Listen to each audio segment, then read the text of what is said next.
विक्रमपुर नामक एक खुशहाल गांव था, जहां हर उत्सव खुशी खुशी मनाया जाता था। होली को कुछ ही दिन बसे थे और इस गांव के लोग होली को धूमधाम से 3 दिन तक मनाते थे।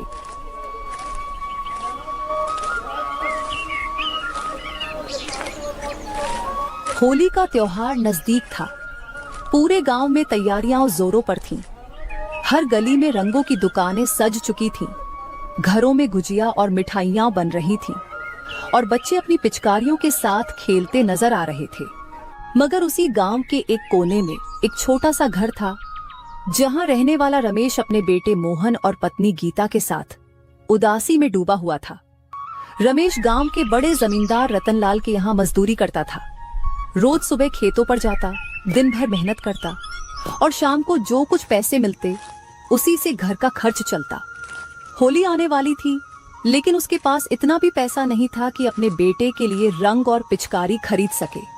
बाबूजी, इस बार होली में मैं भी अपने दोस्तों के साथ रंग खेलूंगा और पिचकारी से पानी भी मारूंगा। बेटा, मुझे माफ कर दे, इस बार भी पैसे कम पड़ रहे हैं। अगले साल जरूर तेरे लिए रंग और पिचकारी लाऊंगा।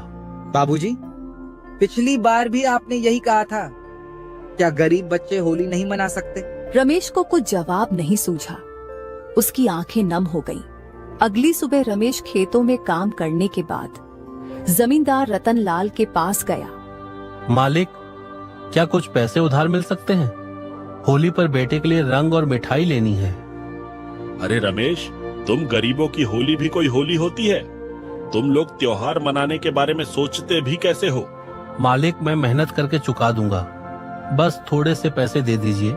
तभी जमींदार की पत्नी कमला देवी बीच में बोल पड़ी। रमेश, तुम्हें शर्म नहीं आती? पिछली बार भी तुमने पैसे मांगे थे। जाओ, अपने काम से काम रखो। रमेश की आंखें भर आईं, लेकिन उसने कुछ नहीं कहा। सिर झुकाकर वह वहां से चला आया। शाम को जब वह घर पहुंचा तो मोहन दौड़कर उसके पास आया।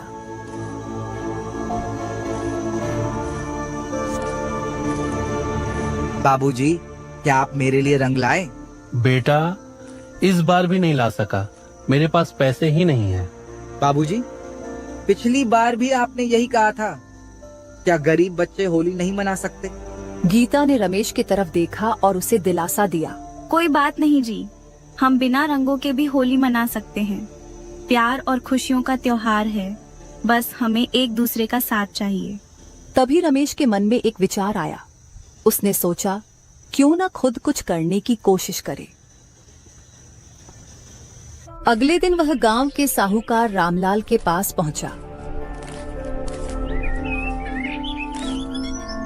साहूकार जी, मुझे कुछ पैसे उधार चाहिए। मैं गांव में रंगों का ठेला लगाऊंगा। मैं खुद के बनाए रंग और गुलाल बेचूंगा। तुम जैसे मजदूर व्यापार करेंगे, हंसी मत दिलवाओ। अरे, आप ऐसा क्यों कह रहे हो? मैं मेहनत करूंगा और आपके पैसे चुका दूंगा। ठीक है, लेकिन तुम्हें घर गिरवी रखना होगा। अगर तुम पैसे नहीं लौटा सके तो तुम्हारा घर मेरा होगा। रमेश के मन में डर था, लेकिन मोहन की खुशी के लिए उसने हाँ कर दी।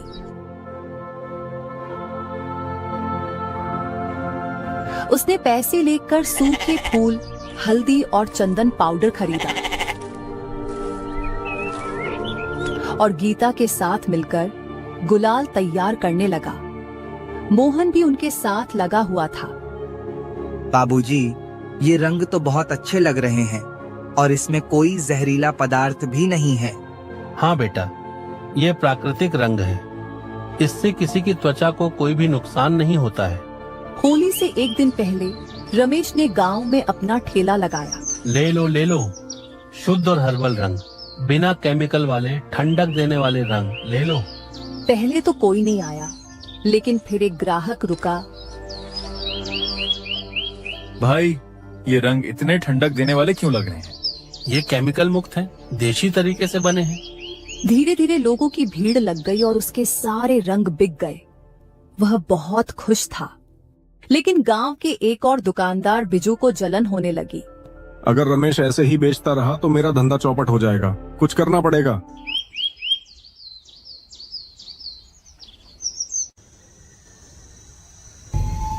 रात में बिजू और उसका साथी चुपके से रमेश के घर पहुंचे। वे वहां रखे सारे रंग और गुलाल चोरी करके ले गए।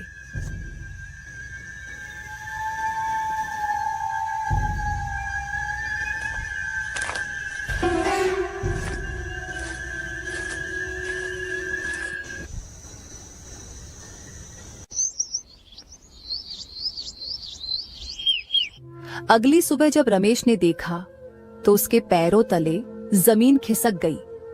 हे भगवान, ये क्या हो गया? अरे गीता कहाँ हो? अरे देखो ना, हमारे सारे रंग चोरी हो गए। अब हमारी होली क्या फिर से बेरंग रह जाएगी बाबूजी? रमेश को समझ नहीं आया कि वह क्या करे। तभी एक बूढ़ी दादी, जिन्हें उसने कुछ दिन पहले खाना खिलाया था, वह वहां आई।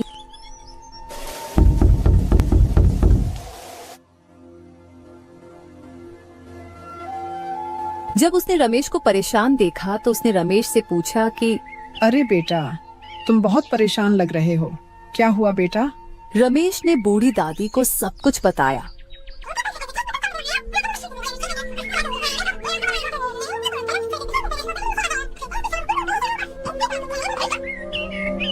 और ये सुन के बूढ़ी दादी बोली, बेटा, मुझे लगता है कि तुम्हारे रंगों की चोरी की गई है, लेकिन हिम्मत मत हारो, मेहनत का फल जरूर मिलेगा।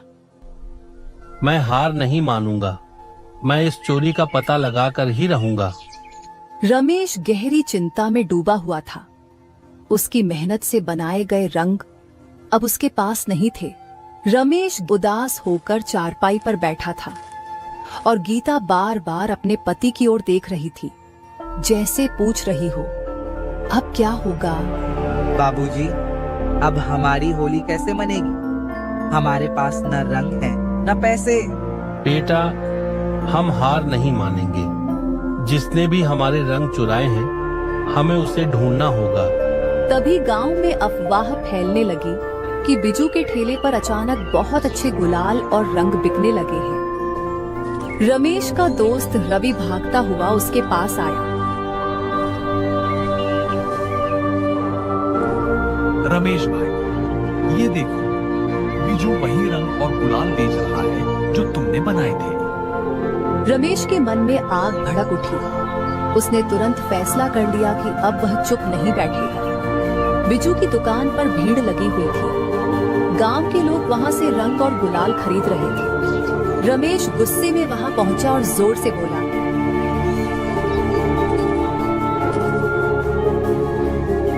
बिजू, तूने मेरे रंग और गुलाल चुरा लिए, है ना? ऐसा क्यों किया तूने? जवाब दे मुझे। बिजू रमेश के मुंह से ये सुन के चौंक गया और बोला, अरे रमेश, ये क्या बकवास कर रहा है? तेरे जैसे मजदूर क्या व्यापार करेंगे? रमेश को गुस्सा आ गया, लेकिन उसने खुद को संयम में रखा। गांव वालों, तुम सब जानते हो कि मैंने अपने हाथों से ये रंग बनाए थे। देखो, मेरे रंगों की खासियत थी कि ये ठंडक देते थे। क्या बिजू के गुलाल में भी वही ठंडक है? गांव के कुछ लोगों ने गुलाल उठाकर महसूस किया और बोला, सच में रमेश का गुलाल भी ऐसा था। तो फिर बिजू के पास ये रंग आए कहां से? अब लोगों में फुसफुसाहट होने लगी।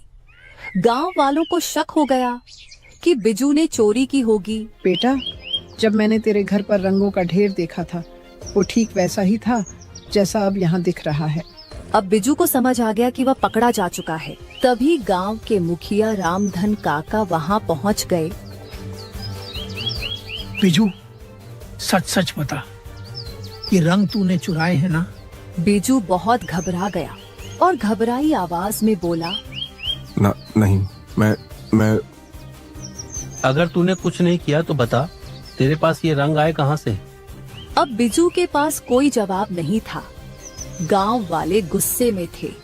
बिजू, अगर तू सच नहीं बोलेगा तो तेरी दुकान बंद करवा दूंगा। डर के मारे बिजू ने सब कुछ सच उगल दिया। हाँ, मैंने ही चोरी की थी। मैं डर गया था कि रमेश के रंग बिकने लगे तो मेरा धंधा बंद हो जाएगा, इसलिए मैंने रात में जाकर उसके सारे रंग चुरा लिए। गांव के लोग गुस्से में आ गए। अब तुझे इसकी सजा मिलेगी। तू रमेश को उसके सारे पैसे वापस करेगा। और इसके अलावा गांव में 1 साल तक कोई दुकान नहीं चला सकेगा। बिजू ने तुरंत रमेश से माफी मांगी और उससे कहा, अरे रमेश भाई, मुझे माफ कर दो। मैं तुमसे चुराई हुई रंगों का हर्जाना तुम्हें दे दूंगा, लेकिन अभी मेरे पास पैसे नहीं है, मैंने सब खर्च दिए। रमेश अपने गुलाल की चोर को तो पकड़ लिया था, लेकिन रंगों की चोरी ने उसके व्यापार को पूरी तरह से रोक दिया था। अब क्या करेंगे हम लोग? हमारे पास दोबारा रंग बनाने का समय भी नहीं है। होली कल ही है। रमेश सोच में पड़ गया। हमारे पास एक ही रास्ता है, हमें रात भर मेहनत करनी होगी और जितना हो सके उतने रंग बना लेने होंगे। ठीक है, फिर मैं भी आपकी मदद करूंगा बाबूजी। रमेश, गीता और मोहन तीनों रात भर जागकर मेहनत करने लगे। सूखे फूलों को पीसा, हल्दी और चंदन को मिलाकर रंग तैयार किए। उनकी मेहनत रंग लाई और सुबह तक कुछ गुलाल तैयार हो गया। सुबह रमेश गांव में अपना ठेला लगाने निकला, लेकिन अब भी उसके पास बहुत कम गुलाल था। तभी गांव में एक बड़ा व्यापारी लालचंद वहां से गुजर रहा था। उसने रमेश को देखा और उसके गुलाल की गुणवत्ता को महसूस किया। भाई, ये रंग तो बहुत बढ़िया है, कहाँ से लाए हो? ऐसा क्या सेठ जी, ये सब मैंने खुद ही बनाए हैं, बिना किसी केमिकल के। लालचंद को यह सुनकर रमेश के रंगों में और भी दिलचस्पी हुई। अगर तुम ये रंग इतनी मेहनत से बनाते हो तो मैं तुमसे हर साल होली पर रंग खरीद सकता हूँ। क्या तुम मुझसे सौदा करोगे? रमेश के चेहरे पर एक नई रोशनी चमक उठी। ये उसका पहला बड़ा अवसर था। बिल्कुल साहब जी, मैं मेहनत करके हर साल आपको बेहतरीन रंग दूंगा, आप निश्चिंत रहे। तो ठीक है, मैं तुम्हें एडवांस पैसे भी दे दूंगा ताकि तुम हर साल अपना व्यापार बढ़ा सको।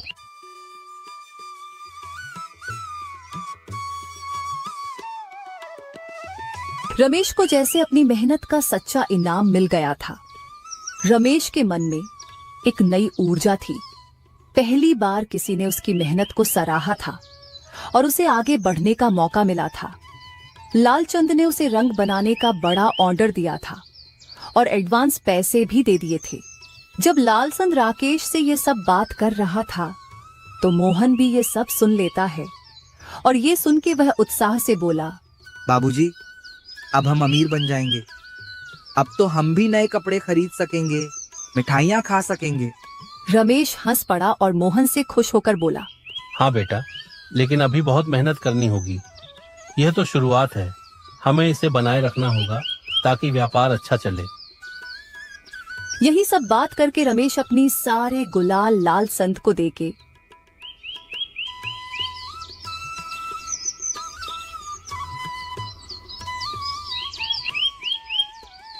अपनी खाली ठेले को बाहर छोड़कर अपने बेटे के साथ खुशी खुशी घर निकल गया।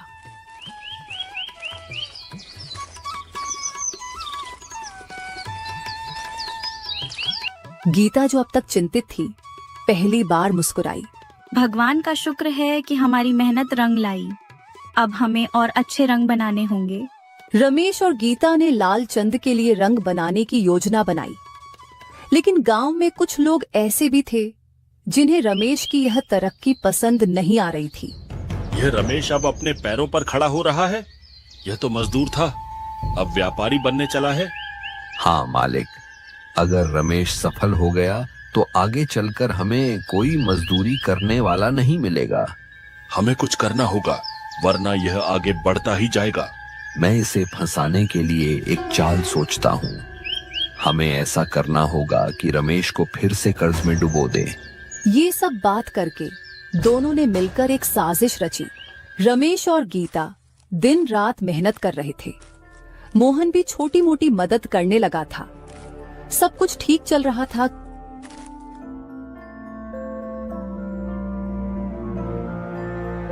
कि एक दिन साहूकार रामलाल उसके घर आया।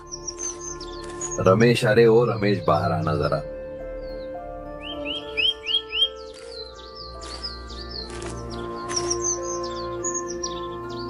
रमेश, सुना है कि अब तू व्यापारी बन गया है। बहुत बढ़िया, लेकिन बता, जो कर्ज तूने लिया था वो चुका पाएगा ना? हाँ हाँ साहूकार जी, मैं धीरे धीरे चुका दूंगा। मेरे पास अब काम है, मैं समय पर पैसे लौटा दूंगा।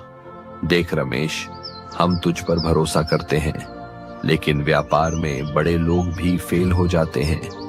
तू मजदूर आदमी है, अगर तेरा व्यापार नहीं चला तो क्यों ना मैं तुझे एक और कर्ज दे दूं, जिससे तू और ज्यादा रंग बना सके। व्यापार बड़ा होगा तो तू जल्दी कर्ज चुका पाएगा। रमेश सोच में पड़ गया। उसे लालचंद से पहले ही पैसे मिल चुके थे, लेकिन अगर व्यापार को और बड़ा करना है तो उसे और पैसे चाहिए होंगे। गीता ने घर के अंदर से ही इन दोनों की बातें सुन ली थी और ये सुन के वो तुरंत बाहर आई और बोली, रामलाल जी, हमें और कर्ज की जरूरत नहीं है। हम धीरे धीरे अपने पैसे कमा लेंगे। साहूकार का चेहरा उतर गया। उसने गुस्से में रमेश को देखा और वहां से चला गया। अगले कुछ दिनों तक रमेश और गीता ने खूब मेहनत की। गांव में लोग अब रमेश के बनाए रंग खरीदने लगे थे, लेकिन जमींदार और साहूकार यह सब देखकर जल रहे थे। कुछ समय के बाद रमेश की दुकान के पास जमींदार के आदमी आए और रमेश को धमकी देने लगे। अबे रमेश, तूने जमींदार के खेतों में मजदूरी करनी छोड़ दी और खुद का व्यापार खोल लिया। ये हमें बर्दाश्त नहीं। ये सुन के रमेश बहुत डर गया और डरते हुए बोला, ये क्या बोल रहे हो तुम लोग? मैं तो बस मेहनत कर रहा हूँ ना। मैंने तो तुम लोगों का कोई नुकसान नहीं किया। अब मजदूर व्यापार करेंगे। वाह भाई वाह, हंसी मत दिलवा।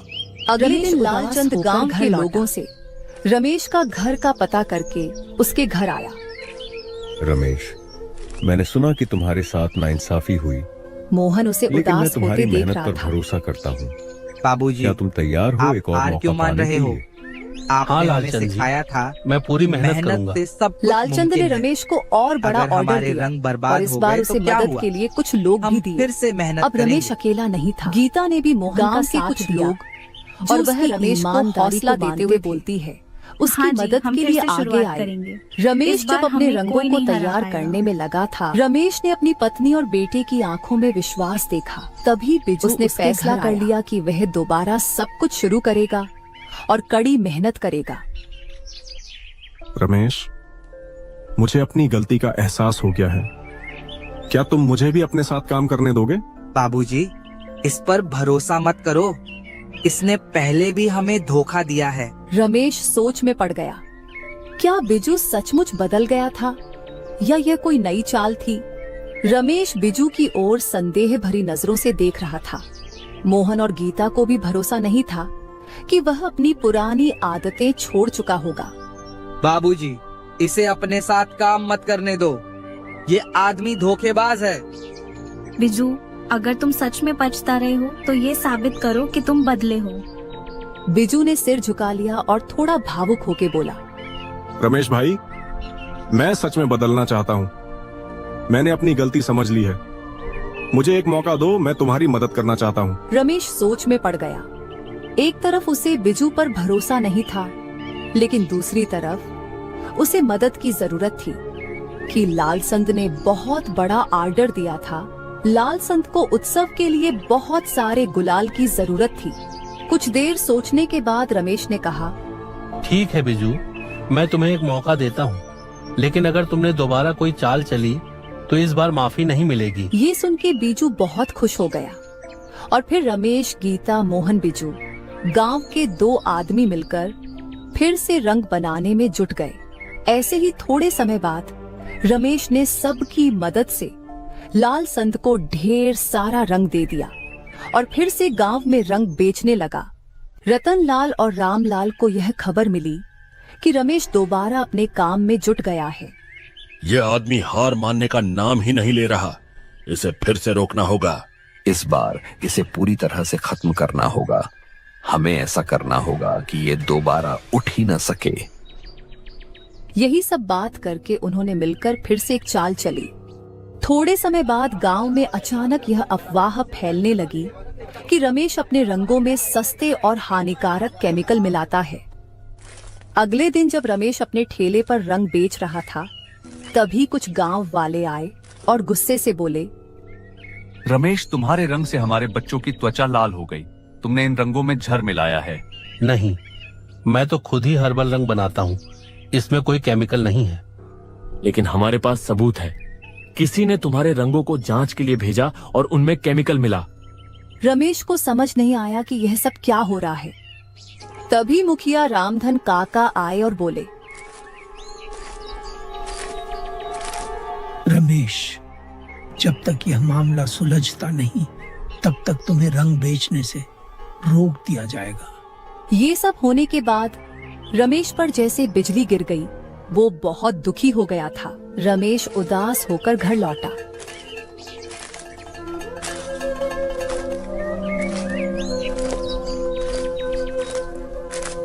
बाबूजी, गांव में ये सब गलत अफवाहें कौन फैला रहा है? जरूर ये कोई साजिश है। कोई आपके रंगों को बदनाम करना चाहता है। मुझे लगता है कि ये जमींदार और साहूकार का ही काम है, लेकिन हमें इसका सबूत चाहिए। मोहन और बिजू ने तय किया कि वे इस साजिश का सच सामने लाएंगे। रात को दोनों चुपचाप साहूकार के गोदाम के पास गए। वहां उन्होंने देखा कि कुछ लोग रमेश के जैसे ही दिखने वाले पैकेट्स में सस्ते और हानिकारक रंग भर रहे थे। देखो, ये लोग जहरीले रंग बना रहे हैं और इन्हें मेरे बाबूजी के नाम से बेच रहे हैं। अब ये बच नहीं पाएंगे। मोहन और बिजू ने तुरंत मुखिया के घर गए और पूरी सच्चाई बताई। मुखिया ने कुछ गांव वालों को इकट्ठा किया और सब लोग साहूकार के गोदाम पर पहुंचे। मुखिया और गांव वाले गोदाम के अंदर गए तो उन्होंने देखा कि वहां केमिकल वाले जहरीले रंग तैयार किए जा रहे थे और उन पर रमेश का नाम लिखा था। रामलाल, तुम ये क्या कर रहे हो? साहूकार घबरा गया। मैं तो बस। अब उसके पास कोई बहाना नहीं था। गांव वालों का गुस्सा भड़क गया। इसने हम सबको बेवकूफ बनाया। मुखिया ने तुरंत साहूकार को गांव की पंचायत के सामने पेश करने का आदेश दिया। अगले दिन पंचायत बुलाई गई। गांव वालों, हमने खुद अपनी आंखों से देखा कि यह साजिश रमेश को फंसाने के लिए रची गई थी। ये सब जमींदार और साहूकार की चाल थी। हमने बिना सच जाने रमेश पर शक किया। हमें उससे माफी मांगनी चाहिए। हाँ, रमेश ने हमेशा मेहनत और ईमानदारी से काम किया है। गांव वाले ये सब बोल के पंचायत में रमेश से माफी मांगी। सरपंच ने फैसला सुनाया। रामलाल और रतनलाल, तुम दोनों पर भारी जुर्माना लगाया जाएगा और तुम्हें गांव की पंचायत में शर्मिंदा होना पड़ेगा। पंचायत का फैसला सुनने के बाद जमींदार और साहूकार ने सिर झुका लिया। अब रमेश को पूरा न्याय मिल चुका था। होली के दिन पूरा गांव रमेश के पास आया और उससे रंग और गुलाल खरीदा। रमेश का सपना पूरा हो गया था। उसने मोहन को एक बड़ी पिचकारी दिलाई और मोहन ने पूरे जोश में अपने दोस्तों में रंगों की बौछार कर दी। बिजू भी अब उसका सबसे अच्छा साथी बन चुका था। बाबूजी, हमारी होली इस बार सबसे रंगीन हो गई। अब हम भी अच्छे से होली खेलेंगे। यही सब बात करके दोनों बाप बेटे बहुत भावुक हो गए और थोड़े समय बाद पूरे गांव ने एक साथ मिलकर होली खेली। और इस बार यह सच में एक गरीब की नहीं बल्कि पूरे गांव की होली बन गई थी। होली के बाद भी रमेश का हर्बल रंगों का व्यापार गांव में चर्चा का विषय बना हुआ था। अब गांव के कई लोग भी उससे जुड़ना चाहते थे। एक दिन व्यापारी लालचंद फिर से गांव आया। रमेश, तुम्हारे बनाए रंगों की मांग अब और बढ़ गई है। मैं चाहता हूँ कि तुम और जरा गुलाल बनाओ। अरे साहब जी, होली तो खत्म हो चुकी है, अब गुलाल की क्या जरूरत। मैं आपको अगले साल अच्छे अच्छे गुलाल बना के दूंगा। अरे रमेश, तुमको पता नहीं है शहरों में अच्छे गुलाल की कितनी जरूरत होती है। वहाँ आए दिन कुछ न कुछ उत्सव या फंक्शन होता ही रहता है। उसमें गुलालों की बहुत जरूरत होती है। ये सुन के रमेश की आंखें खुशी से चमक उठी और वह खुशी से बोला, साहब, मैं पूरी मेहनत करूंगा। यह मेरे लिए बहुत बड़ा अवसर है।